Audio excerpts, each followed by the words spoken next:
Welcome all to an online learning experience designed to help you master exercise therapy. Here I am presenting a topic where exercise therapy a pathway to enhance well-being of human being. Okay, in my PPT I have included content like history of exercise therapy, introduction of exercise therapy, the aims of exercise therapy, the techniques of exercise therapy, assessment of patient and method of testing. We are starting with history of exercise therapy. Okay, in which first come first from ancient civilization, the China was the first territory which early forms of exercise therapy were practiced in traditional Chinese medicine. Techniques like Qigong as well as Tai Chi were developed to maintain balance and prevent illness. Later on, from China, India also has developed yoga as a part of Ayurveda, emphasis physical postures, asanas, and breathing exercise like pranayama for healing. Later on in ancient civilization, Greece was the physician Hippocrates, known as the father of medicine, advocate for exercise as a mean of restoring health. He believed that walking is the best medicine. In later on Rome, the Roman physician Galen wrote extensively on the benefits of exercise for maintaining strength and treating injuries, especially amongst gladiators. Okay, this is all about the history of physical therapy like in ancient civilization. These are some form of exercise therapy. Like in Chinese technique, they were using qigong as well as tai chi, and in India origin it will be like using yoga. In Middle Ages, during the Middle Ages, medical knowledge including exercise therapy was preserved mainly by Islamic scholars. In 18th and 19th century, Per Hernig Link, a Swedish physician, as well as a John Hilton, an English surgeon who studied movement and joint function, influencing rehabilitation approaches. Later on, in 20th century, the birth of physiotherapy and rehabilitation occurred. During World War I and II, the need of rehabilitation of injured shoulder led to the formation of physiotherapy as a profession. Exercise therapy became a central of rehabilitation program. In 1950s to 1970s, the rise of cardiac rehabilitation program emphasized structured exercise for even heart patient also.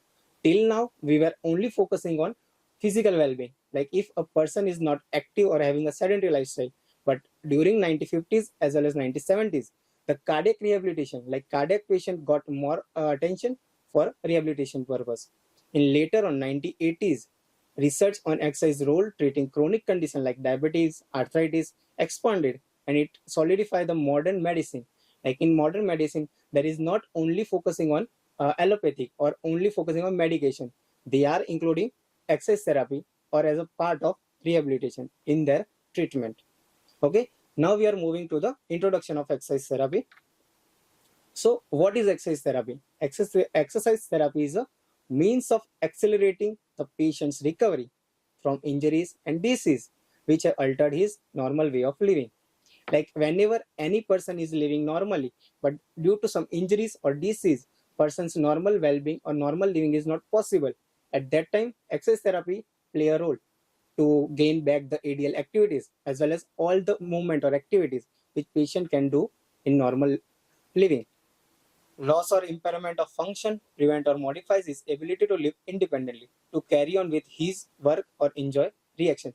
Like basically, what exercise therapy does is, if any person has any impairment, it treat or prevent and will help patient to work independently, at least for his work. Okay. Then we are moving on to next. The process of recovery is delayed by inactivity and the muscular weakness which result from it. The repeated use of alternative patterns of activities makes it difficult to correct them when they are no longer needed. Examples like limping after leg injuries.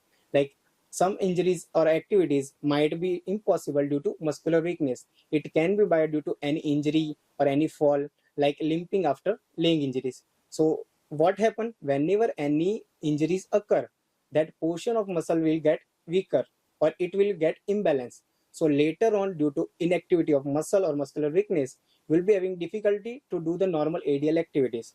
Although these alternative patterns may serve as a useful purpose temporarily, because temporarily you have to complete the task or you have to do the activities. For that purpose, alternatively pattern, or you can say with a trick movement, will be completing your activity or your task. So it will help you temporarily. they must not be allowed to become established.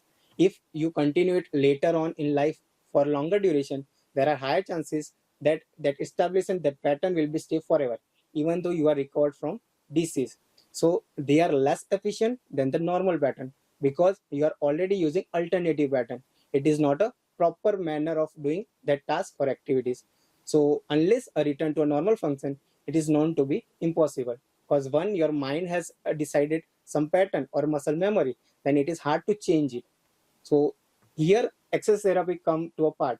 Like if your muscle memory has get weaker due to any injury, or your muscle got weaker due to inactivity, so later on to activate that muscle, even for the joint, the exercise therapy will be key treatment procedure to help that patient to come to a better well-being as well as return to ideal life.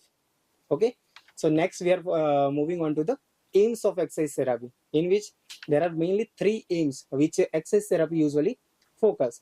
First is to promote activity whenever and wherever it is possible to minimize the effect of inactivity. Like if you get an injury in which you have to stay inactive for longer duration, so what exercise therapy will do, it will try and make it possible to minimize the effect of inactivity by doing any passive activity, active movements, or so movements that can improve the blood circulation. Later on it will promote your recovery which caused by inactivity. The second point is to correct the inefficiency of a specific muscle or muscle group and regain normal range of joint movement without delay to achieve efficient functional movement. Like first point is to minimize the inactivity. Then the second point is if any specific muscle or muscle group are not working in normal range of motion of a joint, so to achieve that range of motion, exercise therapy comes to a place. It will help to even increase the range of motion which is delayed due to any inactivity or muscle weakness or muscle group weakness, which will be covered by exercise therapy. And third and last aim of exercise therapy is to encourage the patient to use the ability he has regained in the performance of a normal functional activities. And so acceleration is rehabilitation. First, we have covered the muscle group or muscle weakness. Okay, inactivity we have cured. Later on, we have also cured the muscle balance as well as your joint range of motion. Later on, what part comes? Your muscle is clear, your joint is clear. Later on, you'll move toward the ADL activity. Like you will try to get better in performance, whatever you are able to do during your ADL activities. So three aims are there. First is to promote activity whenever you are in inactive mode. Second is to correct the inefficiency of specific muscle or muscle group as well as your improve the range of motion. And third one is to encourage the patient ability to do the normal performance tasks of ADL activity. I hope this much is clear about this time. Okay, now we are moving to the techniques of exercise therapy. Like we have till now completed the history of exercise therapy, the introduction of exercise therapy, as well as the aims of exercise therapy. Now, if getting all the knowledge or introductory knowledge of everything, it is important to get to know about the techniques of exercise therapy, in which we have included a mainly technique of exercise therapy included three movements: active movement, passive movement, and third one is your posture. So in active movements, there will be a voluntary movement as well involuntary reflexes. Like voluntary movement are the movements which you can handle or you can control them. Where involuntary reflexes are some reflexes. If you get to touch to an hot burner or any hot things, your hand will automatically pull back. So it is your involuntary reflex, which are your body's protecting mechanism to protect you from any harmful substance or surrounding. Which voluntary movement, if you want to lift your shoulder, you just lift your shoulder like this. So it is voluntary movement. Your mind is commanding, your muscle is working, and you are completing the movement actively without any support. So in voluntary movement, there will be four subdivision of it. One is assisted voluntary movement, second is free voluntary movement, assisted resisted voluntary movement, as well as resisted voluntary movement. In assisted, whenever any person is weaker on some muscle group or some muscles, we will assist to complete the motion to reduce the inactivity of that muscle. So it will becomes under voluntary assisted movement. Second is free movement. Sometimes some complex movement will help to enhance a range of motion as well as muscle inactivity. So in which there will be no direction of movement. It is like free movement, active movement which patient can do by him or herself. Assisted resisted, like some portion of your muscle are weaker.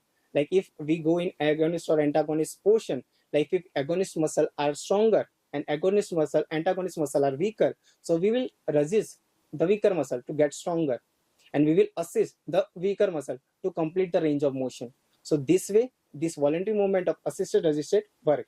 And later on, if you are getting the active range of motion and you have to improve the strength of the muscle, you will move to the resisted exercise. Like in resisted exercise, you will give any type of weight bearing which will help the patient to do more resistance toward the muscle, and which will help to grow and strengthen the muscle group. Next, we are moving to the passive movements. In passive movement, there are mainly two types of passive movement: relaxed passive movement, including accessory movement, and second is passive manual mobilization technique. So, in relaxed passive movement, like if you are seeing any patient with paralysis or any patient with palsy, like the muscle is weaker or flaccid, in that, if patient is doing accessory movement, like by assisting of yourself or assisting of own self, patient is completing the movement without any jerk or any involuntary movement, then it will becomes under the relaxed passive movement. Whether in passive manual mobilization technique, there is several techniques which we use to increase the range of motion, like Mulligan, Maitland. All these mobilization technique are there to improve the joint range of motion. If joint are not used for a longer duration, like it is in inactive mode, so there are higher chances that joint might get stiffer. So to break the stiffness, to improve the range of motion, passive mobilization comes to an way to treat the condition, to remove the or reduce the stiffness as well as improve the range of motion. And if range of motion improves, then your muscle activity will ultimately improve. So third and last portion of active exercise, which was posture. Like in posture, there are active movement posture and passive movement posture. So your posture is your body's position or body's alignment during any activity, or if you are in a steady mode. So if during any active movement, how you are holding your posture will comes under active movement posture. And if you are sitting or you are not doing any activity, but passively by a physiotherapist, by any assistance, you are completing a movement, that will be comes under your passive movement and posture. So your posture should be correct during active as well as passive movement. Otherwise, it can harm your other muscles as well as it can affect your joint. It can affect your joint to even get immobilized or even get dislocated. Same way, it can impede your muscle tendon also if it can't done in a proper manner. So that's why the third portion, posture, is important to learn in techniques of physiotherapy. Okay, the most effective for obtaining the aims demand as much activity as possible.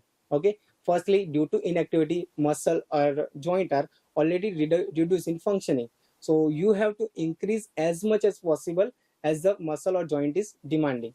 Okay, the second point is the most effective obtaining aims are based on a pattern of movement which are the same as those used by the patient for his normal functional activity. So you will be targeting different population. Like some of your patient might have a computer desk worker, some of your patient might have academic work, some of you have might strenuous work. So on basis of which type of activity they might be doing more, you have to focus the normal functioning of that particular person based on what is requirement of a patient.